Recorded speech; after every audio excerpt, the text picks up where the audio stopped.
हैदराबाद के region Sindh police ने additional IG doctor Jamil Ahmed की टंडोवाला यार आमद के मौका पर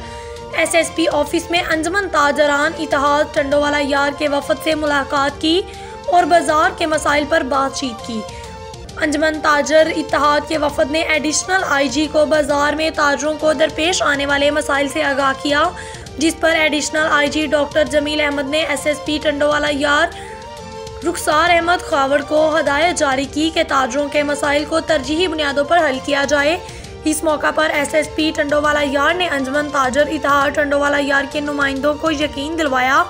कि टंडोवाला यार की पुलिस ताजरों को मुकम्मल तहफ़्फ़ुज़ फराहम करेगी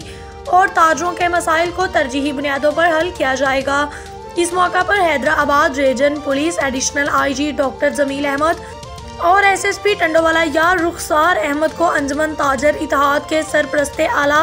तौफीक अहमद कायम खानी, चेयरमैन मामा रतन लाल, सीनियर नायब सदर असगर बलोच, नायब सदर बादशाह खान, जनरल सेक्रेटरी हाफिज सादुल्ला,